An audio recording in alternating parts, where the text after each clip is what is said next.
తెలంగాణలో నిషేధిత 22A భూముల విషయంలో కీలక నిర్ణయం తీసుకుంది ప్రభుత్వం. ప్రజలకు ఇబ్బంది కాకుండా ఉండేందుకు సబ్ రిజిస్ట్రార్ ఆఫీసుల్లో 22A లిస్ట్ డిస్ప్లే చేయాలని నిర్ణయించింది. వారం రోజుల్లోపు ఏర్పాటు చేయాలని అధికారులకు ఆదేశాలు జారీ చేశారు. రాష్ట్రంలో 3,73,000 ఎకరాల వ్యవసాయ భూములు 22Aలో ఉన్నట్టు అధికారులు చెబుతున్నారు. 2 రోజుల వ్యవధిలోనే 25కి పైగా 22A రిజిస్ట్రేషన్లు జరిగినట్టు చెప్తున్నారు. ప్రతిరోజు 2,500 వ్యవసాయ, 4,500కు పైగా నాన్ అగ్రికల్చర్ రిజిస్ట్రేషన్లు జరుగుతున్నట్టు చెప్తున్నారు. 22A పై ఫిర్యాదు చేసేందుకు ఇప్పటికే టోల్ ఫ్రీ నంబర్ ఏర్పాటు చేసింది ప్రభుత్వం.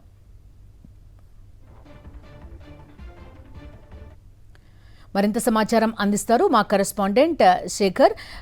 చెప్పండి, రిజిస్ట్రేషన్లు జరుగుతున్నాయి అనేది ప్రధానంగా ప్రభుత్వం తరపు నుంచి లభిస్తున్న వెర్షన్.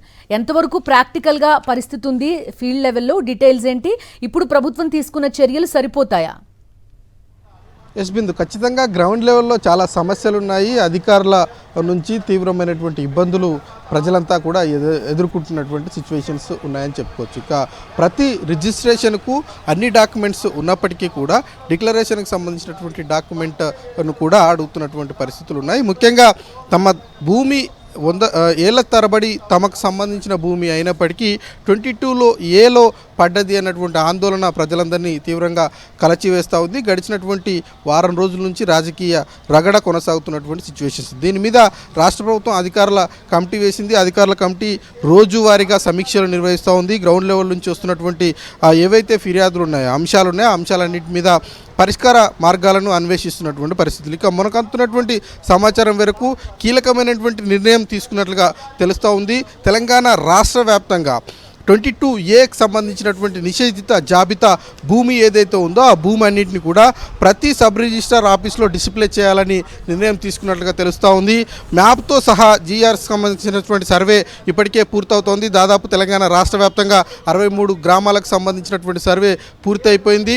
రాబోయేటువంటి రోజుల్లో మ్యాప్తో సహా ఏ భూమి ఎంతవరకు ఉంది, 22Aలో ఈ భూమి ఎంత మేరకు ఉన్నదన్నటువంటి విషయాలను సర్వే నెంబర్లతో సహా రిజిస్ట్రేషన్కి సంబంధించినటువంటి అంశాన్ని పేరుతో సహా డిస్ప్లే చేయాలని నిర్ణయం తీసుకుంది. దీని ద్వారా ఎవరైతే రిజిస్ట్రేషన్కి వస్తారో, రిజిస్ట్రేషన్ చేసుకోవడానికి అవకాశం ఉంటుందో వాళ్ళందరికీ కూడా ఈజీగా తెలిసేలాగా, సమస్య ఎక్కడా లేకుండా, అట్లాగే అధికారులకు కూడా ఇబ్బంది లేకుండా ఈ సమస్య పరిష్కారం అవుతుంది అన్నట్లుగా అధికారులు ఆలోచన చేస్తూ ఉన్నారు. ఇప్పటికే గ్రౌండ్ లెవెల్ ఉన్నటువంటి అధికారులందరికీ ఆదేశాలు వెళ్ళాయి. రాబోయేటువంటి వారం 10 రోజుల్లోనే తెలంగాణ రాష్ట్ర వ్యాప్తంగా 22Aకి సంబంధించినటువంటి నిషేధిత జాబితా ఎన్ని ఎకరాల భూమి ఉంది, ఎక్కడెక్కడ ఉంది, అది అగ్రికల్చర్ భూమి ఎంత ఉంది, అట్లాగే నాన్ అగ్రికల్చర్కి సంబంధించినటువంటి భూమి ఎంత ఉంది అన్నటువంటి విషయం మీద మ్యాప్తో సహా సబ్ రిజిస్టర్ ఆఫీసులలో డిస్ప్లే చేయనున్నారు.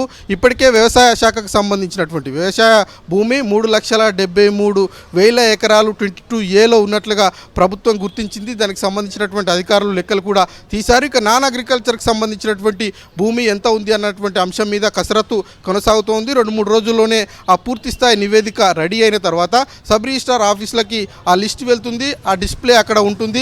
రిజిస్ట్రేషన్కి వచ్చేటువంటి ప్రతి ఒక్కరికి కూడా ఆ లిస్టు కనిపిస్తుంది.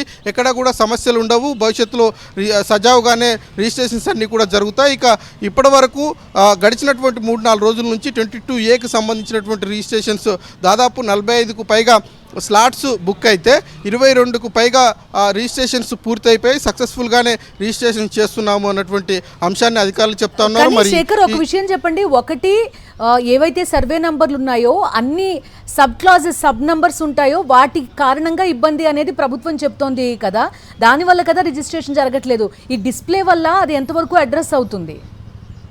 ఎస్ బిందు, ఖచ్చితంగా మీరు చెప్పినట్టుగా సబ్ క్లాస్ ఏవైతే ఉందో, ఆబ్లిక్స్ ఏవైతే ఉంటాయో దానివల్ల చాలా వరకు సమస్యలు వస్తూ ఉన్నాయి. ఇప్పుడు వీళ్ళు చేసేటువంటి పని వల్ల ఏ సబ్ క్లాస్లో ఏ భూమి ఎంత మేరకు ఉంది, ఎన్ని ఎకరాల మేరకు ఉంది, దాని విస్తీర్ణం ఎంత, ఎక్కడుంది అన్నటువంటి విషయం, దాంతోపాటు 22Aకు ఉన్నటువంటి గ్రౌండ్ మ్యాప్లో దాని పక్కన ఉన్నటువంటి భూములు ఎంత మేరకు ఉన్నాయి అన్నటువంటి విషయం కూడా చాలా క్లారిటీ వస్తుంది అన్నది అధికారులు చెప్తా ఉన్నారు. మరి చూడాలి, 22Aకి సంబంధించిన నిషేధిత జాబితా లిస్టు కనుక ఒకసారి పబ్లిష్ అయితే అయితే కనుక కొనేటువంటి వాళ్ళు ఎవరైతే ఉన్నారో వాళ్ళు కొంత జాగ్రత్తలు తీసుకునేటువంటి అవకాశాలు ఉంటాయి. అదేవిధంగా అమ్మేటువంటి వాళ్ళు ఎవరైతే ఉన్నారో వాళ్ళకు కూడా కొంత అలర్ట్ అయ్యేటువంటి అవకాశాలు ఉంటాయి అన్నట్టుగా అధికారులు అంచనా వేస్తూ ఉన్నారు. మరి వీళ్ళు చేసేటువంటి ప్రయోగం ఎంతవరకు సక్సెస్ అవుతుంది అన్నది చూడాల్సి ఉంటుంది. ఏది ఏమైనప్పటికీ గతంలో కంటే ఇప్పుడు రిజిస్ట్రేషన్ ప్రాసెస్ అన్నది కొంత సులువుగా ఉండేటువంటి పరిస్థితి అయితే కనిపించట్లేదు. కొంత లాగ్ అయ్యేటువంటి అవకాశాలు అయితే కనిపిస్తూ ఉన్నాయి. మరి ఎస్ఆర్ఓలకు సంబంధించినటువంటి మ్యాపింగ్ పూర్తి అయిపోయిన తర్వాత లిస్టు పెట్టిన తర్వాత ఈ రిజిస్ట్రేషన్ ప్రాసెస్ ఎట్లా ఉంటుంది, ఎలా ముందుకు వెళ్తుందన్న చూడాలి. Bindu. Okay Shekhar, thank you. మరిన్ని అప్డేట్స్ కోసం ఛానల్ ను సబ్స్క్రైబ్ చేయండి. నోటిఫికేషన్స్ కోసం బెల్ ఐకాన్ పై క్లిక్ చేయండి.